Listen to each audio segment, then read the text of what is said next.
cord to this computer. What a good group. What a great group. All right. Okay, a few people streaming in. Just give us a few seconds here. Some people's internet's slow and streaming in here. See Mohammed, he's a guy, he does great on Amazon. He was teaching me a few tricks. Nice. Welcome in. Nice. Welcome. Welcome everyone. All right. All right, guys. We're gonna get going here. People are still coming in, but we're gonna get going here. I'm gonna read my long boring intro and then we'll get to the fun stuff then, okay? With no scripts. Hello, inventors and entrepreneurs. My name is Andrew Krause. I'm one of the co-founders here at Inventor Groups of America, or IGA. Type your name into the chat if you're new to say I'm new so we can welcome you. Just write I'm new. Also, for those of you that are new or returning, we'd like to hear your name and what state or country you're from. So that would be great. So going over to the chat right now and open up at the chat at the bottom of your screen and let us know. They seem to have changed where the chat button is sometimes. So if you don't see it right at the bottom, you might need to click on the three dots to find it, but you should be able to find it pretty simple. IGA was founded by Stephen Key and myself to teach individuals how to best commercialize their product ideas, as well as strengthen and support inventor groups throughout the nation. As many of you know, Stephen Key and myself also run InventRight, where we coach inventors to license their products. Everything we do here at IGA is currently free. Yes, I said free. We got a lot of free webinars and stuff we do. IGA also has a directory of local and regional inventor groups on our website. If you're located near one, we highly encourage you to join. Please do not disclose anything that is confidential and is not already publicly available. This meeting is being recorded and will be harnessed on our website and our YouTube channel soon. If you have any questions for us, please type them into the chat. As they come to you, we'll be doing some Q&A at the end and maybe during the meeting as well. So don't wait until the end. Something comes to you, just go ahead and type it in the chat, okay? Our speaker today is Stephen Pope. He is the founder of My Amazon Guy, a 500+ person seller central agency out of Atlanta, Georgia. Stephen's team of seasoned Amazon experts helps brands optimize their listings to succeed on Seller Central. We learned about Stephen from his YouTube show, where you can find him by searching for My Amazon Guy. Our co-founder, who is also a Stephen, so I might be saying Stephen P, Stephen K here, just for simplicity, found Stephen Pope on Amazon. He said, I got to get this guy. I got to get this guy to speak to IGA. So I'm sure you guys will be equally excited to learn what Stephen Pope, AKA My Amazon Guy, has to share with you. Welcome, Stephen. Thanks for having me, everybody. Great group of people. Ben's got the best wave, though. Well, let me jump in here. Welcome, everybody. This is kind of exciting for me, and I think it's probably exciting for you, because how many times have you thought about, hey, I've got this great idea, I've got this invention, and maybe I don't want to license it. Yes, Andrew, I said that. Maybe I don't want to license it, but I want to start a business, and I want to sell on Amazon. And I can tell you, I think all of us have thought about it once or twice, because selling on Amazon, I'm going to get the full retail hit, I think. Maybe not the full retail hit, we'll find out. But I can control it, and I can start my own business. I can order inventory and sell it, and I can be in business like now. So I'm curious about this whole process. So Stephen, thank you for coming on. And maybe you could shed some light on, I've got this great invention, I want to sell on Amazon. What should I do? What's the first thing I should do? So if you're going to produce and manufacture your own products, you need to go find a manufacturer location that's going to produce it. And that's a very challenging, several month long process. After that, you're going to go open up an account on Amazon. Seller Central is what it's called. And it's a complex, dynamic process of taking your products, loading it into the portal, then starting some marketing, driving some traffic, working on optimizing the listing to improve the conversion, and hopefully it sells. So there's a lot of techniques we can talk about and a lot of challenges that you'll face along the way. And even Amazon experts, supposed experts like me, we make mistakes along the process all the time. So I love sharing some of the challenges that I've experienced to help you guys avoid those challenges because they're very taxing. Multi-thousand-dollar mistakes can be made. So wherever you guys like to focus the conversation, I know Steven's going to drive most of the questions today, but I find it way better for you guys to tell me what you are interested in hearing about. Love those questions so I can directly answer those as we're talking today. Wonderful. Guys, put them in the chat, please, and we'll find them. Stephen, you know what was really interesting? I was watching your YouTube channel. You've got over 2,000 videos. Congratulations. I think they're amazing. But you had this one video that I just loved because you were talking about you're still selling product today. I know you have an agency, you help people, but you're selling your own product today. And you talked about things that you did well and things you kind of screwed up. And I was really surprised that you were so honest and transparent about that. Talk a little bit about that. I like to joke that I run an education company that happens to be an agency. And what I have found is that the more I share, the more I talk about my journey and every step along the way, the richer it makes me, right? And so my model is, brutal honesty and talking about the challenges, and it's created a following for me. So it's a self appreciating model for me, but it's also it's freeing, right? So like on Black Friday last year, I was selling these tumblers on Amazon. And I'm a big lover of Star Wars. I love parody, and I got all of my tumblers removed off of Amazon. So like one day I woke up Black Friday weekend, and boom, there goes half of my entire private label business. And it took me a long time to figure out like what Amazon had a beef with. Like they wouldn't tell me specifically. So Amazon's very much a shoot first, ask questions later company, and they have a lot of untransparent policies. And so when I've gone through this process, and by the way, those tumblers never came back up. I lost $250,000. That's the bottom line. And the entire parody tumbler business on Amazon is dead now, right? Like nobody can do it. So I was half of the market share, and now I'm 0% on that front. And so there's other products that I've sold along the way. I tried to figure out how to manufacture holsters out of the Carolinas. We had a clothing line, sold soaps. I started naming brands after my kids. I've got 5 kids, and I wanted to give a brand to each of my kids. It was just like a passion project for me. But I got to tell you, like during the downs, the lows on Amazon, they're pretty low, right? Like there's some grueling things. And we're with a group of inventors, and all of you are going to experience highs and lows. And your why that gets you through those lows must be really important, right? So for me, my ego's like up here, I can solve all these world problems. I'm going to run through brick walls. And so when I hit those lows, I channel my passion, I channel my frustration. So one day I'll log into Amazon and it's like, oh, you sell pesticides. I currently sell tweezers. I don't sell pesticides. You must pass this pesticides test to continue selling on Amazon. And I'm like, this is so stupid. Like, why is Amazon doing this? So then I take the test myself. I learn how to pass it. It takes me a couple hours. And then I release the answer key online because I knew that 50 other sellers were going to freaking need that this week. And so it's just like my way of like sticking it back to Amazon. By the way, that answer key still works. That'll happen to some of you. So if you need that, just Google answer key pesticides when you get there. And so just small things like that, like add up. I'll give you one more example. So I wanted to launch a hot sauce on Amazon. So I spend $1,500 with a labeling company just to get the label right. And it's a sweet heat hot sauce. Nobody had sold a sweet heat on Amazon before. And I can see Steven, he's water. He's like, oh, hot sauce. This is my thing.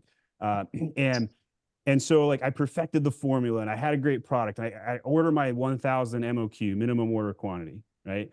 And I ship it into Amazon. And at the time, this was like 4 or 5 years ago, I was doing this out of my garage, right? I'd already tried retail arbitrage. I'd bought wholesale and retailed it on Amazon. And this was like a very unique private label launch for me. Most of you are going to probably choose to go private label because you've invented a product. Some of you will dabble in other models, and I can answer questions about those, but primarily most of what I talk about today will be private label. So I ship in these 1,000 bottles. This is a 5-pound glass bottle. I pay Amazon to do the prep work. So they wrap it with bubble wrap, they throw the sticker on, and I'm off to the races. I do this big launch. I have everybody in my network buy a product from me, my brother, my parents, my grandparents, my neighbor's neighbor, you name it. And then I launch. And on the first day, I start getting text messages. And I open the first text messages from my brother, Matt. And it's just a picture of glass shards and hot sauce. And I'm like, what am I looking at, bro? And he's like, they shipped it out in a padded envelope. They shipped it out in a padded envelope. It's a 5-pound glass bottle. I paid them to do the prep work. And I get 20 more text messages over the next few hours from everybody who'd bought from my network. And so like, I'm a supposed Amazon expert, and I got caught with my pants down. And apparently, if Amazon can ship something in a padded envelope, even though it's a 5-pound glass bottle of hot sauce, they will. And I didn't see that one coming. So that's the first mistake I'm going to help one of you guys prevent from making is anything you want to get safely to the consumer, you need to do the prep work yourself. You need to box it in individual units ready to go before it gets to Amazon. Because if you don't do that, Amazon's going to cut some corners and it's going to surprise you. Yes, Stephen, help me understand when you say private label. Let me understand that, because I come from, like, I've come up with this invention and I've got it manufactured. I've got 2,000 in my garage, but it's my invention. Tell me the difference between my invention and a private label. Your invention can be a private label if you create a brand, right? So if you sell marshmallow sticks and you go to Alibaba and you buy marshmallow sticks and they're 12 inches longer than the competitor, and that's going to be your way to succeed, and that's like how you solve somebody else's problem because they didn't have it long enough, that's technically still a private label item because it's unique. You invented it, you went to market, you purchased a trademark potentially. I highly recommend everybody who wants to sell private label on Amazon to purchase a trademark. Stephen, you're going to be the king of patents. I'm not going to answer patent questions tonight because you're going to know way more about that. I have filed 2,000 trademarks specifically for Amazon brands, and I can speak a ton about that. And to have a successful private label brand in 2024, you must have a trademark. Trademark can, on the low end, run you around $825. If you hire a direct private lawyer, could cost you as much as $2,000. So to build out that brand, you're going to create a trademark. This is my 5-year-old daughter, Sage. She likes her daddy time, and she's visiting. I think they just went swimming. So this was my daughter that I named the soap brand Age of Sage after. So we'll see how long she joins me. But in any case, a private label is a brand that you take to market, that you own the intellectual property of, and you're representing it directly on Amazon. And you could sell to somebody else who represents you as well. That's always possible as well. Similar to a licensing deal in a way. So the private label can be a generic product that I repackaged it a little bit or gave a brand name, but I'm private label. That's my private label. That's what that means. Yes. And you may also hear the term like white label, where Yes. you just repackage it as well. That can still technically be a private label as well. Okay. Steve, I don't want to go off on a tangent here, but I read a fascinating article about Amazon with trademarks, and you get all these Chinese companies on there that have nonsensical trademarks. It's just a combination of letters. It makes no sense. And because they're trying to comply with Amazon's rules, and there's a reason why they do that. Can you talk a little bit about that? Because it is very weird. Yeah. So more than half of the sellers on Amazon today are Chinese based. And there's a bunch of free Chrome extensions that you can use. I personally use Helium 10, and that one costs like $100 a month. And you can see where the origin of a seller is. You can do this manually as well. And I'm happy to demonstrate this directly live. And I love live demos. They're kind of fun. So I'll share my screen here to do that if you guys are interested. So First of all, here's my Age of Sage project. Can you guys see the resemblance between the logo and my daughter here, just a tiny bit? So that's her. So if we were to go on Amazon.com, somebody shout out an item. I'll type it in. Kitchen cutting board. All right, kitchen cutting board. And we're going to see how many of these are going to be Chinese sellers. And so the Chrome extension will jettison up a flag here, and we can see like what they're doing and who they are. So it looks like the flag's on the top. So American on the top 4 there. And then here we've got some Chinese mixed in with the US flags. So if we go to this item right here, and then we click on fill in on the brand store name, right? And their brand name is Rotogoon, which is, you know, better than random letters, right? And we click on this, we can scroll down and see their business address directly out of China. So the Amazon made a change about 18 months ago where they will display the address of the seller. So if you're going to file an LLC, just small piece of knowledge, and you list your LLC from your home, you're going to see your address live on Amazon. And not everybody's going to be comfortable with that. So you may want to have your S Corp or LLC in one layer of protection potentially. So some people will do that to avoid their direct address from showing. But you can clearly see this is a Chinese seller, and you can go in and click on anybody's seller name sold by right here and see that information in the buy box. This is what's called the buy box, by the way. So you can see the buy button right there. This is a brand store. And when you click on a brand store, it's going to go to what would be a website, but on Amazon that you control, and there's no ads. So it's very important you build a brand store. I'm going to go over to one of my products just to demo a tiny bit. You'll notice the main image is very unique. I did a lot of A/B testing to put this together. And so your packaging is incredibly important on Amazon. Highly recommend that you guys take time to build this so it's readable. Having a keyword very large on the packaging is going to be the best tip I'm going to give tonight. Very best tip. A large keyword on the packaging will help your product sell and be clicked on. It's called CTR, or click-through rate, and will help you grow your traffic and improve your sales faster on Amazon than anything else we talk about tonight. So there's a really big public story about, I'll open up another tab here, Orange dog cleaner. This was purchased by Thrasio, a multi-billion-dollar company that just declared bankruptcy. What do you guys see on the front of the label there? That keyword right there, odor eliminator. Nobody cares about your brand on Amazon. Amazon is the brand killer. Some of you are not going to like that, by the way. Some of you are going to be like, well, branding's everything. And to an extent, you'd be true. But on Amazon, it's a marketplace. And so the consumer is not coming to Amazon to buy your brand. They're coming on Amazon to buy your solution.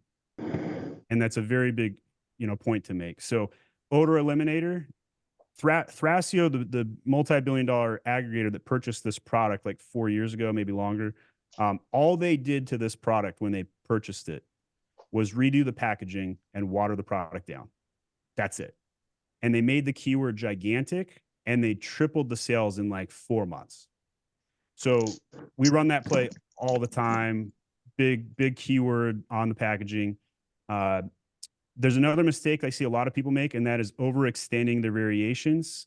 Let me show you the stupidest variation I ever made for my soaps, and it's this one right here, where I thought, oh, I'm going to create some teenager-friendly soaps and call it Lit, Drip, Bussin', and Vibe. Nobody bought that. And if you thought that one was bad, wait till you see Monkey Farts, Dirty Socks, Swole, and Pimple Popper. So hubris is going to be the killer of an inventor, right?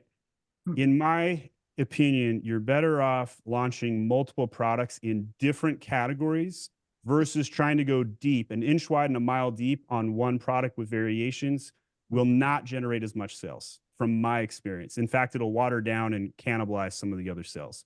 So that was a big mistake I made. Lots of text and keyword research can be done. There's other design elements like a brand story, and you'll see some horizontal real estate, and I'm linking to all of my other products. There's a thing called enhanced brand content, where you're going to just showcase your product as much as possible. And the reason I show this is because on a website, your job is to take up as little space as possible and get them to that add to cart button at the top right there, that CTA. On Amazon, the opposite is true because what do you see right here? Ads for every competitor ever. And the consumer is trained to click on them. And by the way, once you get a cease and desist letter from your number one competitor, Dr. Squash sent me a cease and desist. That's how you know your product line has made it. So if you're wondering how you know when you've made it, it's when you get the C and D. So we've got brand story right here, and then take up as much space as possible to push out the competitor ads from being showing on the listing, So, and then a product grid that links them all together. Stephen, I got a question for you. Yeah. In fact, I've got a couple before we open it up and we look at the chat. Why soaps? It's because I saw an opportunity in the data. I thought it was a product that I would use in case it didn't sell. I would use it myself. I really hated going to China. It was not a great experience for me. I went to the Chinese fair. It's called the Canton Fair. I was looking for manufacturers, I was looking for product ideas. For those that don't know anything about that fair, it's a building the size of 3 football stadiums side by side. It's gigantic, and it was overwhelming. I didn't like the culture. I didn't like the bribery and the treachery that you have to go through to do deals, and it was just a foreign world to me. So I really wanted to manufacture something in the States. And beauty products are significantly easier to manufacture in the States. So that's why I chose that niche. Okay. And then I was able to reverse engineer, reverse source that there's only 3 soap manufacturers in the States. We got samples from all 3, picked the best one, and I was off to the races. Okay.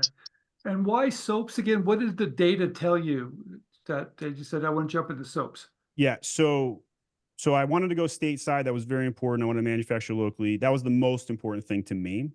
And then the data showed me that there was an available market for men's artisan soaps. So I may have a feminine character on the soap.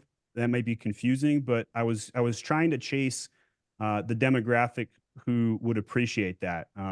To be honest, I was chasing neckbeards, and I was trying to hit a certain demographic that I thought would appreciate the kind of anime avatar, so to speak. One interesting note I'll position here. In politics, your job as a politician is to cast as wide of a tent as possible. And you want as many votes in your tent. In marketing, the opposite is true. In marketing, you need to push away as much as you pull. As one example to this, you wouldn't sell a dog treat to cat owners. You wouldn't sell a dog treat to cat owners or a cat treat to dog owners. And so if you have a product that could be sold to both markets, you don't have one product for all, you have 2 products. And you should divide them and sell 2 separate listings and market to dogs on one and cats to the other. You push away the cat owners on the dog listing, you push away the cat owners on the and the dog owners on the cat listing, et cetera. And then you by doing that, you attract the niche. And when they show up and I got a cat and I see a cat treat and I don't see any dogs on it, I'm more likely to purchase, improving your conversion rate. So I bought into the idea that my men's artisan soaps were my number 1 seller because of the data that I found. It was an underserved niche or market. Okay. Can you tell me, do you ship it do you ship it or does Amazon ship it? How does that work? Because I know you could do it both ways, right? You fulfill it or they fulfill it? You can, but I highly recommend to simplify your model as much as possible early on. And the best way to do that is to have Amazon ship it. It's called FBA, Fulfilled by Amazon. It will get you a Prime badge. It will triple your sales versus you shipping it yourself. And their fees to ship it are actually pretty competitive.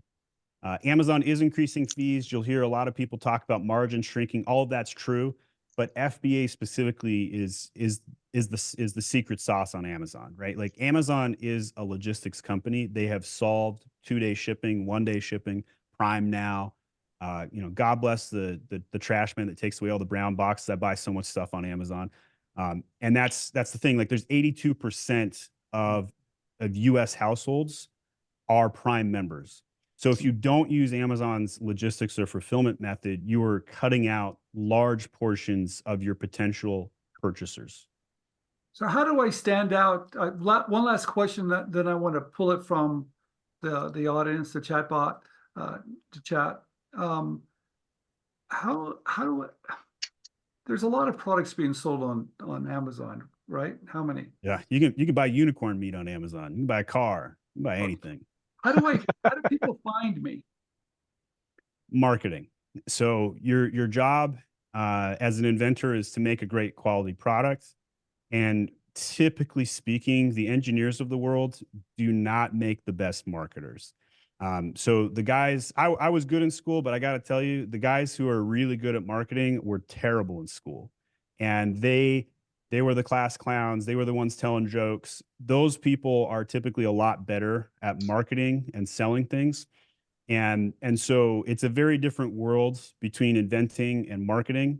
And to go to market, you have to go, you have to pay to play, right? You're gonna have to buy ads, pay-per-click advertising on Amazon, which, by the way, this is a fun fact.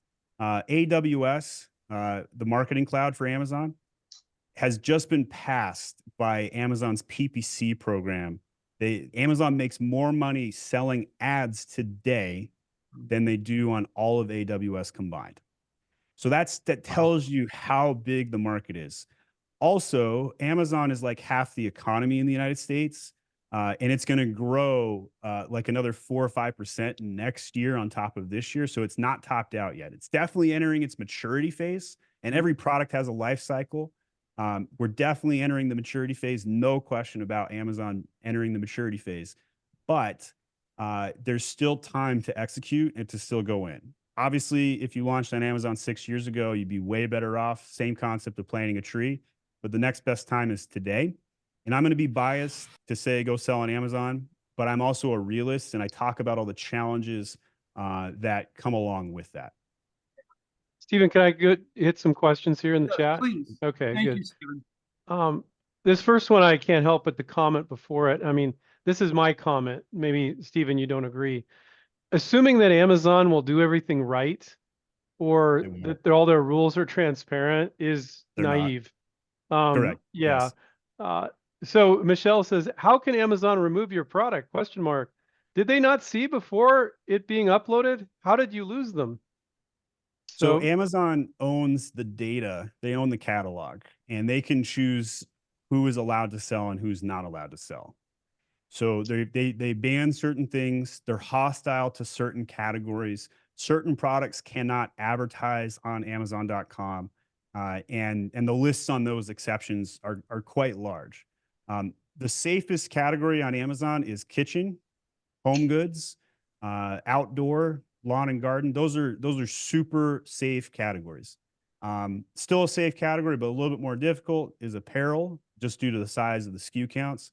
Once you start getting into supplements, grocery, challenges start stacking up. Supplements is the hardest category to sell on Amazon, except maybe tech products, because in tech products, it's a commodity business and it's all Chinese sellers. In supplements, there's a big lifetime value analysis. But yeah, so Amazon can choose who's allowed to sell and who's not. And so at any point in time, they can take down your listings. Certain categories less so than others, more likely to happen or less likely to happen. And I got caught by surprise. I did not see that one coming. They just decided one day, we're gonna disable parody tumblers and you're out. Never once got an intellectual property violation. My account health was 1,000, which is 100%, and didn't have any way to fight the appeal process. I was just one shot KO'd. So when you have a distribution, you're running a company and you have distribution at certain retailers, the standard line of thinking is never put all your eggs in one basket. You know, when people go on QVC, we'd always tell them, you can go on QVC, but if it doesn't sell, they're kicking it all right back to you. So you better have distribution somewhere else. But to me, how do you deal with the dangers of selling on Amazon and then one day they just kick you off and you've got all this freaking inventory and you don't have distribution anywhere else? And you mentioned that cost you $250,000. It did. So Wow. I do see the challenges of putting all of your eggs in one basket. And I made the bet to put all my eggs in the Amazon basket. It has, however, made me quite wealthy and it's worked out for me. Um, there's a concept of native born Amazon brands. And for me, selling products on Amazon, when I first started out, in my best year on private label, I made $250,000 in net profit. In retail arbitrage, I'm going to beat that or exceed that. I have an account that does 8 million a year, reselling goods with a 17% net margin. So you can do the math on that. So there are multiple models that work. My agency is my number one breadwinner. And so what I would do is I would use the frustrations of the selling the products on Amazon and then do content to help my clients and test everything for my agency. One of the biggest challenges or the consequences of doing that is that I put a target on my back and everybody was trying to take me out who didn't like me, right? Because you're gonna when you make content, you make friends, but you make some enemies, right? And so I got a lot of attacks. I got a lot of hijackers, and so a lot of people probably reported my products who didn't agree with me doing parody. So that's what happened to me. I would say that my story is a little bit more unusual for an entire catalog to go down like that. Very few stories I hear about that, but it does happen. A typical average day Amazon seller will load their product to Amazon, will get frustrated by the process, will get a small hiccup, but they bring an expert in, fix it up, and they're back to the running and doing okay. Hey, Stephen, could you talk, someone's asking about thieves. How to protect yourself, or can you, from the knockoffs? Uh, limited protection available here. So if you succeed on Amazon, you are going to be knocked off. I guarantee it. But really why Amazon is so powerful. So we've already established it's half the economy, 82% are Prime members. You can't do anything remotely as easy or as fast or as scaled as you can on Amazon. So it's worth the risk. It's worth getting knocked off. It's worth getting all of the challenges and the margin issues because Amazon is a 10% conversion website. So that means for every 10 people that go to your product, one is going to buy on average. That's an insanely high conversion rate. There's all things we could complain about, high return rates, high fees. All those would be true things though. On your website, your average conversion rate is like 1% to 2%.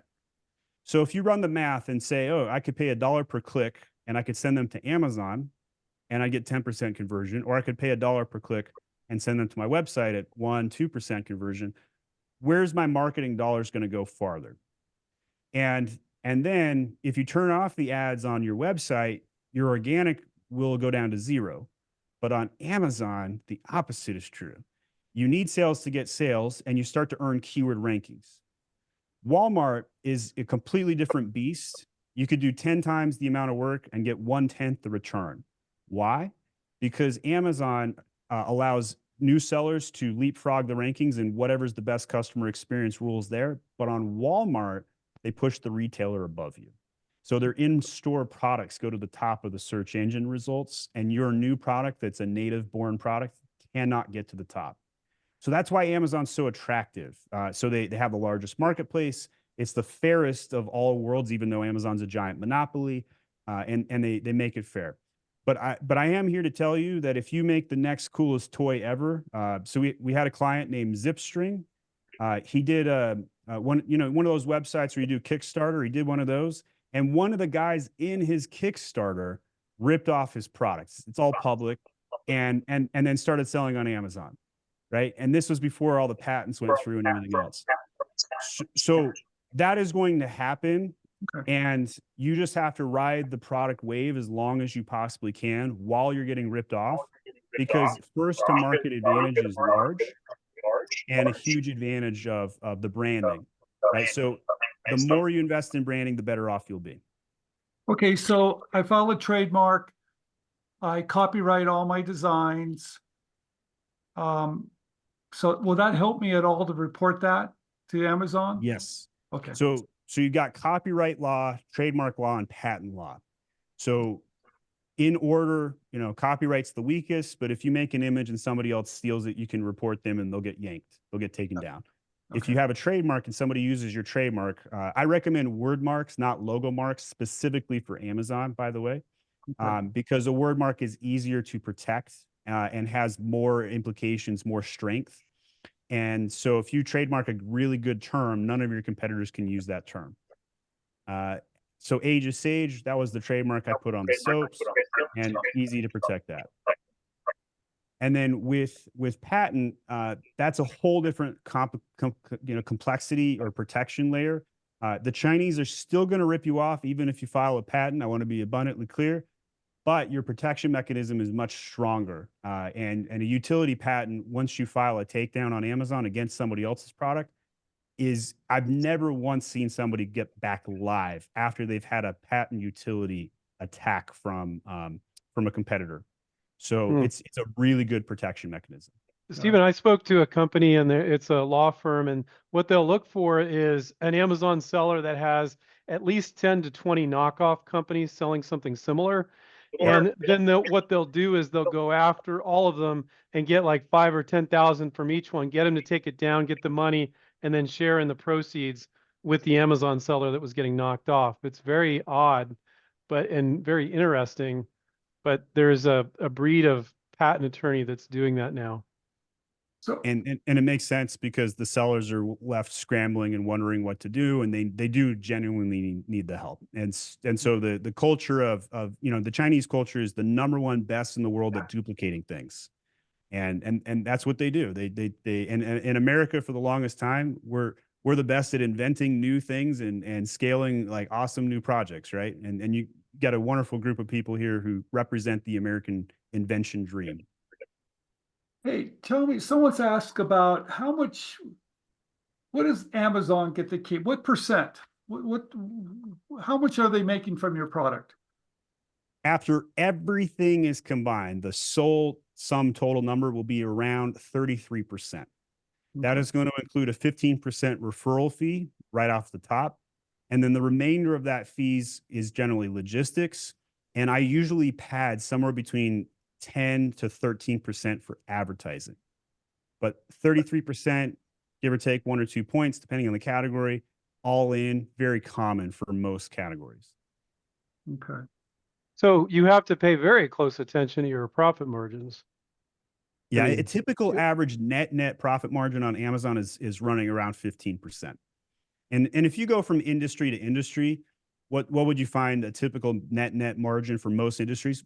Right around 15%. So it's a standard industry in that regard. interesting. Okay. Stephen, how much product do I need to start? What's the minimum number?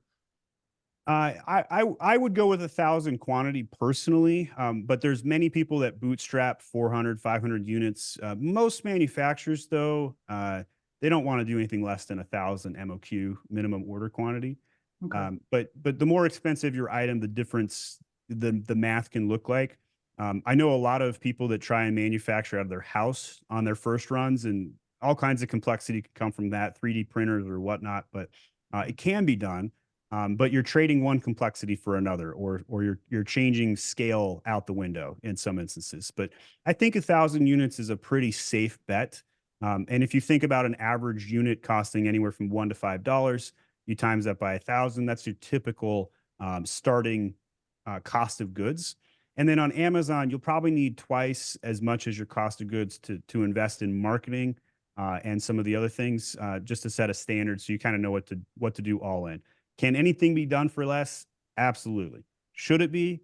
Most likely not going to succeed if you underinvest or underdevelop the product. But generally speaking, I tell anybody or I coach them out. If you would lose this investment and can't pay your rent or lose your shirt, don't do it. You'd be better off side hustling it slowly and putting in time over a couple of years versus trying to go all in and put all your chips in. Lawrence has a specific question that's on this topic. I was seeing if Stephen Pope can help him out. It's on profit margins. It says, I've been selling my invention on Amazon for 4 years. I spent a lot of money on marketing in 2022 with little success. Currently, my income is 1/3 of the retail price, but when all is said and done, just covers costs. Looking for partners. Your thoughts? Question mark. what is he doing wrong? Does he just simply not have enough profit margin here? Or I don't know if you, I have a good enough read on that situation. I would love a little bit more context there. sure.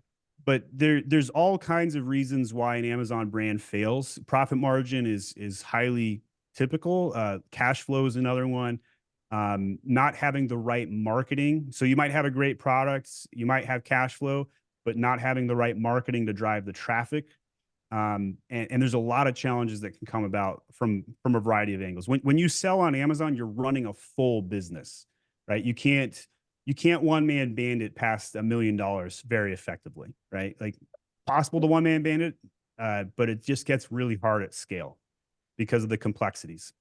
Let me see if I understand this. I'm selling soap, and they're manufacturing here in the United States. I order 1,000. They ship it with the package on there, the graphics, everything looks great. Do they ship it to me, or did they drop ship it to Amazon? So drop shipping is prohibited on Amazon. And so you want to ship it into an FBA facility where they will hold it in their warehouse and then ship it out to the consumer. It is possible to have your own warehouse. You could also ship it out of your own garage, depending on your capacity. And that would be considered fulfilled by merchant or FBM. But FBA, fulfilled by Amazon, is where you get the Prime badge. Highly recommended. You don't need a trademark or a patent to sell on Amazon, or to go Prime. I saw one comment, that's why I mentioned that. But it's highly advantageous to have IP protection. And by the way, you can file a trademark and get access to brand registry on Amazon in under 7 days. That wasn't true 3 years ago. And so it's now faster to get those IP benefits on Amazon instead of waiting a full 6 to 9 months to get the trademark to go through the USPTO. So the factory can ship it straight to Amazon. Yes. Okay. Oh, okay. Tell me about the marketing for just a minute. You kind of glossed over that. So I've got 1,000 items. I sent them to Amazon. How much money do I need now to kind of market it to get people to find me? I would recommend a minimum budget of $4,000. But typically speaking, it's best to set a goal and work the math backwards. So if you have a goal to sell $100,000 a month by day 90, I would spend 15% of that in ads. I would spend 15 grand a month if your goal is to hit $100,000 in sales in 90 days. Do you have to start that day one? No, technically not. However, there's a concept called the honeymoon period on Amazon. And it's a period of time when you can accelerate your keyword rankings and get additional earned exposure that you don't have to pay for. And Amazon will reward you with things like #1 new bestseller. And they will also give you free traffic if you come in and in the first week burn out 100 units, 500 units in sales. So showing up on Amazon, not doing the marketing, not paying for the ads, not optimizing the listing, and just showing up to have your product listed with a single image and throw a price tag on it, you're not going to move any units, like at all, unless you solve a huge problem that nobody can get access to the solution to otherwise. Hmm. So you're better off having the listing closed, having all the ads set up, shipping an FBA, have the full designs built out like the soap listing I showed, and have it beautified, have it optimized, and then flip it live, and then have aggressive advertising dollars, because what you do in that first 30 days will absolutely leapfrog your success for the next few months. Stephen, I know that Amazon they're not a bunch of Boy Scouts, but at the same time, I think this question is a little bit overdone. William says, if a product happens to sell really well, doesn't Amazon often source it itself and put it on one of their Amazon basic Yes. lines? I know there's a lot of Yes. stuff in the media about that, but half of Amazon would be Amazon Basics and it's not. So, but do they also do it under other brands? How often does this happen? Or is it just played up in the media, or a little bit of both? There's a mixed bag answer on this. There is truth and elements in everything you just said. Would I worry about Amazon ripping my own product off? Probably not. They are focused on the most essential items, and they're starting to back away from this because of all the PR heat that they've taken. So there is an FTC lawsuit on this very topic. I guarantee you this will sit in the courts for 2 or 3 years. Whoever the CEO of Amazon is at that time, it's no longer Jeff Bezos, by the way. It's like Andy Jassy, and they'll pull him in, they'll grill him, they'll make a good PR stunt, they'll slap Amazon with a made up $1 billion fine of some kind, and then tell Amazon that they can no longer launch new brands, and they'll call it anti-monopolistic behavior, right? And then some politician will win some extra votes. That's what's probably going to happen. So I don't see Amazon launching new product lines moving forward. I think that they've had to back off it for PR purposes more so than the courts.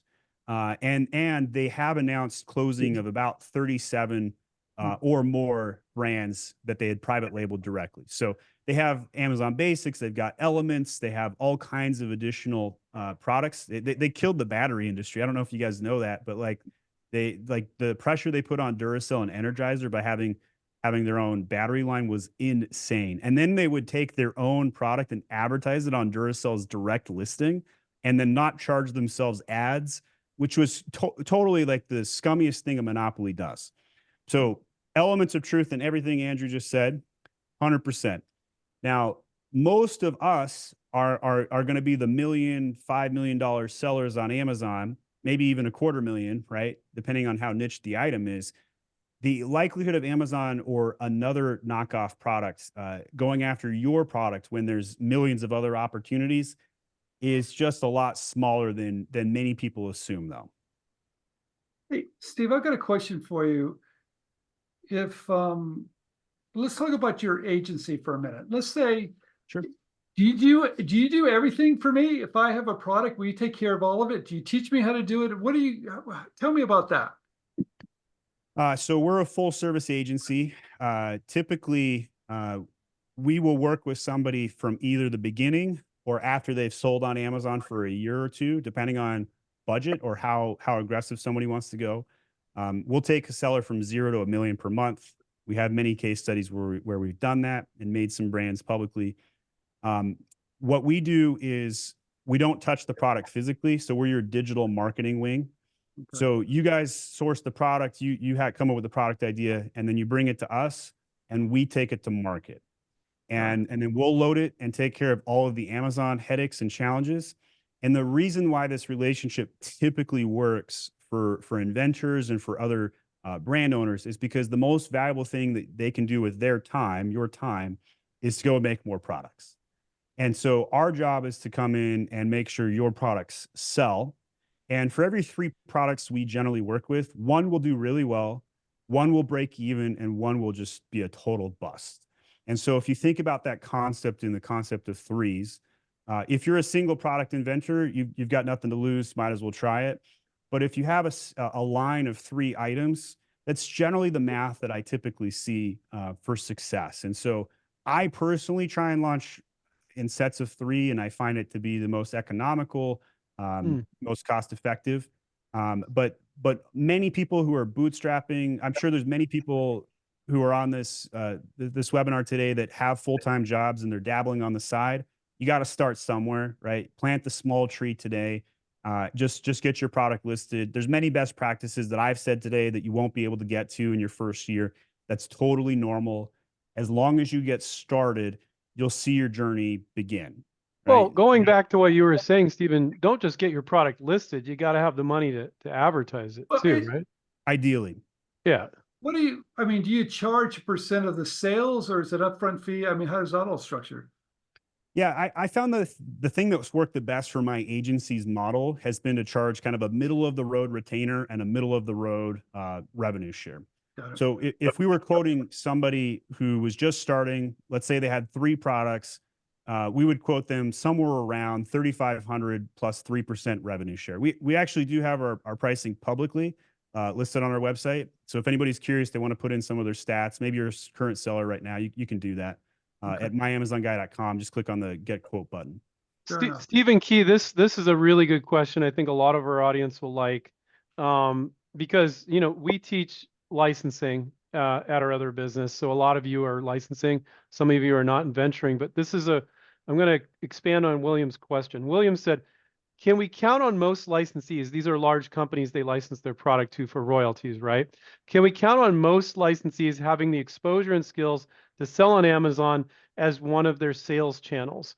So my question to you, Stephen Pope, is when you're looking to license to a company and you're looking on Amazon to see if they got their act together, how can you tell if a company has their act together with regards to their Amazon sales? There's other methods for other retail. How can you tell if they got their, I'm going to say it, got their shit together? How can you tell? How optimized the listing is, and then how much the products are selling, right? So there's all kinds of free like information that's available and out there. You know what's really interesting is that recently in the last like 6 months, Amazon started listing how much the unit is selling a month. And you can see that directly on the listing today. So that would be like the first indicator. So I think you have to hit a certain threshold before they show it. So I'm going to try and trigger this for you guys. So this is my bestseller right here. It should show on this one. 100 bought in the past month right there. And that will show on the listings.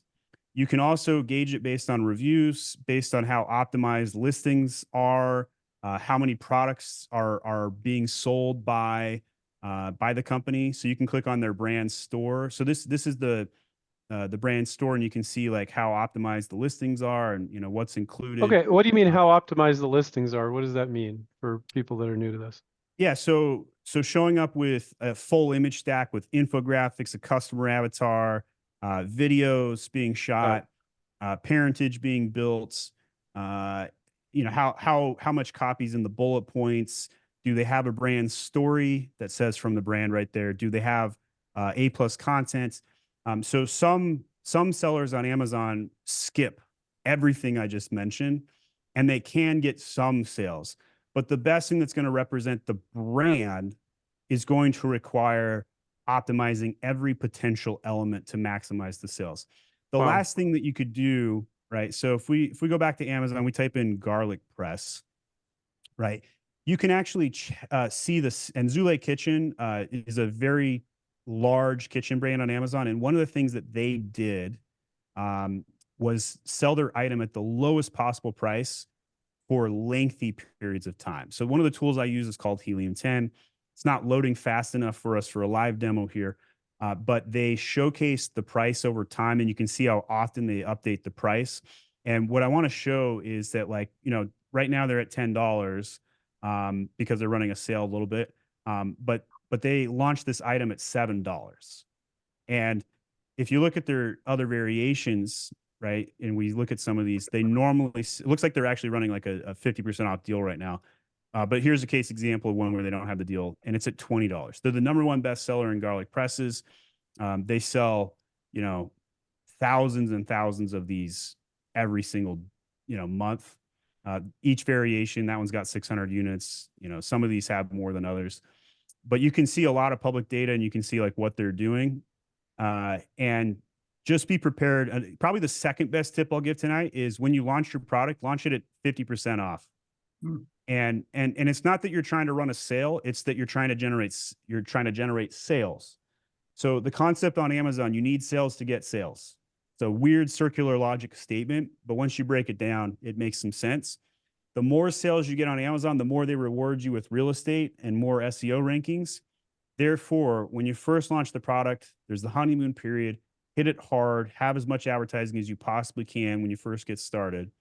And by doing that, you'll have the most maximum gain early on. It's a lot harder to take a sleeper product that's been on the market for a year or two and try and get it to go up versus starting a product from scratch. So it's a starter advantage. Also, best time of the year to launch a product might be interesting to you. And that is November 1st through the Christmas season is the absolute best time to launch a product on Amazon. I love launching products in Q4. Some people are like, oh, that doesn't give you any time. And you'd be right. You have to be like super ready, and you'll stock out with the Christmas rush. And there's all those kinds of challenges. Those would be true. Next best time to launch a product on Amazon is just simply today. There's no second best launch window unless you have like a a Mother's Day product launching May 1st or another seasonal type item. Hey, here's a Wow. question from Jennifer. Good answer. If you had to choose one source for your data marketing research, which one would it be? I like Helium 10's data. Jungle Scout's another close, very common one for just getting started Amazon sellers. If you look up Helium 10 or Jungle Scout competitors, you'll find another 20 different tech tools. And the market is very commoditized. You can pick up a tech tool for under $100 a month and get access to tech that used to cost $5,000 a month on websites. So I used to pay $5,000 a month for Conductor Searchlight, which was an SEO tool for websites. And today you can get the same level of quality of data specific to Amazon for about $100 a month. It's a really remarkable thing that they do. You really know what you're talking about, man. I Thank you. feel like I could throw any question at you about Amazon and you would just rock it. I mean, you really, and I like that you share the upsides and the downsides and the real stories, and you're a lot like Steven and myself. It's amazing. Well, I appreciate that. I ran a live AMA Q&A for 6 years, and it helps. It puts you on your toes. You always get one stumped question, though. It always happens. Let's see if we can get that one question too. No, I've got someone asked about Shopify. Do you sell there? I have struggled to get D2C going. So D2C, direct to consumer. Shopify is very good for certain types of products. You're going to need a lot heavier marketing budget to get going on Shopify than you will on Amazon. So Amazon, you can bootstrap. You could have, $4,000, $6,000, $10,000 all in cost of goods and ads and just dabble in the market, and you may succeed. Doesn't mean you will, but you may. On Shopify, you need a lot more than that. You have to build an email list. Your conversion rate is significantly less. Why would somebody go to your website is like the starter inherency question. Whereas they're already on Amazon. They're going to buy a product. They're there to buy an apple slicer. The question is are they going to buy your apple slicer? And so, you just have to pick like what your goal is and work the math backwards. For some of you, you're going to leave this call and say, Amazon is evil and I can't trust them and I never want to touch it. And I totally would understand that. And for those people, Shopify is your next best bet. You could dabble on Etsy and you could go to the next, bad guy a la Walmart, or you could go to the really evil bad guys, TikTok and Temu. But I really do hope somebody puts Amazon's monopoly on notice. But to be honest about it, I think we're 10 years away from seeing anybody come close to Amazon. And it's because of their logistics network. Like they built a football-sized warehouse in 500 locations. Nobody can touch that. Walmart could have. They bought Jet, 7 or 8 years ago or something crazy long ago, and did nothing with it. Nobody's if we polled the audience right now, how many of you bought on Jet in the last year? We probably got a goose egg. Nobody. Walmart's trying, but at the end of the day, they have the infrastructure, but they don't have the tech or the right branding stance. What do you think about TikTok? I mean, I like the way it seems like everyday people are selling product. They use it. They like it. You can buy it. That's the one thing I've noticed that's it seems real to me. And then maybe do people look at it there and then buy it on Amazon, or they buy it on TikTok? Or How many people have you talked to that have bought stuff on Amazon? I've seen YouTubers talk about the products they bought on TikTok and how scammy they are and stuff, and they'll review stuff on TikTok. And Stephen Pope said it himself. It's pretty, but I don't know. You give us your opinion, Stephen Pope. I saw a stat today on LinkedIn. Maybe I'm wrong. And 53% of people who've been polled have bought a product because an influencer mentioned it. And of those 53%, 92% of them bought it on Amazon. So if you get in the influencer game, you will most definitely want to have a presence on Amazon. Some people are worried that if they have both Amazon and Shopify, that it will cannibalize their Shopify sales. I am here to tell you that it will actually probably prevent you from losing the sale. The people so we've already established Shopify 1 to 2% conversion rate, Amazon 10% plus.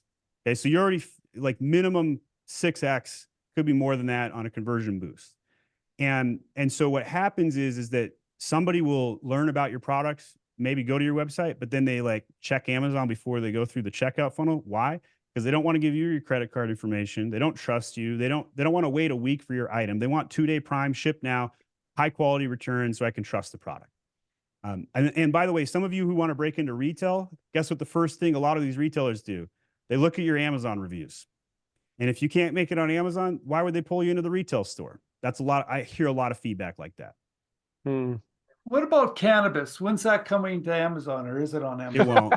I thought it would have by now, to be honest. And so I don't know anything about cannabis. That's definitely not my world. But I will tell you that it's a very hostile category. Like even anything hemp related. If you're in hemp today, I would not go to Amazon. I think it's over inundated, well past the opportunity zone for that particular product line. Oh, really? Interesting. Wow. What do you guys think? Well, We're come up on the hour, you guys. I want to be very respectful of everybody's time. What do you guys think about this webinar? Thumbs up, thumbs down? Does it drive you crazy? I kind of liked it myself. Oh, thank you guys. Good thumbs up. speaking Yeah. of thumbs up, we got to do a quick family shot here. So give a thumbs up or a wave, either one. I'm going to capture a couple screens. Here we go. Screen number 1, screen number 2. Keep those thumbs up or those hands up. There we go. And the rest of you are shy and you're not on camera. I got them all. There we go. I'm an introvert too. I totally understand. You guys, this is, this seems really complicated to me. And it sounds like, my opinion, Andrew Krause and I, we talk a lot about licensing. You can go out and do it yourself, but we always tell everybody, look, you can learn a lot, you can do it yourself, but you're going to make a lot of mistakes. Sometimes you want help along the way. I think this is the same situation. I think if you're going to jump on Amazon, you need help along the way, somebody. And I highly recommend watching Steven's YouTube videos. He's got over 2,000. I can't believe it. I'm like shocked. He's got that many videos giving all that information away for free. Steven's very competitive. We only have 1,100. He's like, Andrew, we need to do more videos. I was like, you're killing me with that 2,000. But if you need more information, please reach out to Steven. It looks like he knows what he's doing. He's been in the game. He's been beat up. I like a guy that's being beat up, still has a smile on his face, and he's out there trying to educate you to show you how to make some money doing this wonderful place to make money from. Please type your thank yous to Steven now before we leave so we can share those with him later. I'm sure he'd appreciate it. I was not expecting to come on and get that warm welcome. Thank you for that, Steven. Appreciate it. Well, I think it's just remarkable, and you've been so highly recommended. Someone I know that's done very well on Amazon, I asked, hey, I need someone on Amazon. He says, well, there's only one person you need, and that's my Amazon guy, and that was you. That's why I chose the name. Nobody cared who I was. They just said, talk to my Amazon guy, and they referred me. So Perfect. that's how the name got made. Wow. My wife actually named the company, by the way. She asked me in the laundry room, we were doing laundry together, how do people normally introduce you? And I'm like, I don't know. They don't really care who I am. They just say, talk to my Amazon guy. And she looked at me and she's like, go buy that domain right now. And I'm like, okay. And And it we stuck should around. be the licensing guys. Why don't we have that domain, Andrew? We should be The licensing guys. licensing guys, because people don't even know what the word licensing means until we teach them. That's why. But they know what Amazon is. Pretty much. So, Steven, I want to end this on a positive note. If there was one reason you would give why people should investigate more in selling on Amazon, what would it be? It is the greatest wealth transfer in my entire lifetime. I have met more millionaires created on Amazon than any other thing. You may go on LinkedIn and see all the technology folks, hawking their SaaS product and hopefully getting some venture capital funding. On Amazon, you can bootstrap to millions of dollars in gross sales and become a millionaire just by showing up and doing it yourself. And you don't have to talk to anybody. You can make all your own mistakes yourself. Many people just go heads down and grind it. Right? And so what I have typically found is that like what makes a seller successful is tenacity and grit. And you cannot purchase that in a 4-year degree at college. You cannot grab somebody from Harvard and make them into an Amazon seller. I have met more blue collar people, college dropouts, become millionaires on Amazon than I have in any other sector. I really hope my kids get into selling in e-commerce, and hopefully Amazon still exists by then. So my agency, Your daughter already is, and we met her. So, yeah, I was but trying to create the brand, is give it to her. So but you need more. You need tenacity of grit. You said it yourself. You can't just like your product. You can't just like your. That's not enough. I mean, how much of it is the product, and how much of it is the tenacity and grit and all the work ethic, right? You need a lot of work ethic to do this. the why is what gets you through those lulls, those Got super it. valley lulls that everybody has to face, right? So like when you're getting out of bed and you're like, frick, I got to go do this today. And if you don't have a really powerful why to push you through that, insert Mike Tyson quote, the second you get punched in the face, your plan's out the window. So you got to have a really strong why, but it's still, it is difficult. And I like being a realist, but it is so worth it. Right. It's just like becoming a father. I'm a father of 5 kids. Extraordinarily difficult. Nobody teaches you how to be a father. Absolutely worth it. Same thing selling on Amazon. Creating a brand is like having another baby. Cool. And I want to thank everybody for coming tonight. I want to definitely thank Stephen for spending time with us and sharing all this information. And Andrew, I love this. This is really kind of fascinating. I learned more on this presentation I have in a long time. So Stephen, thank you very much. And I want to thank everybody My for pleasure. Thank you. Thank you. All right. Take care. Keep inventing, everybody. See you next time. Good night, Bye. everybody. Thank you.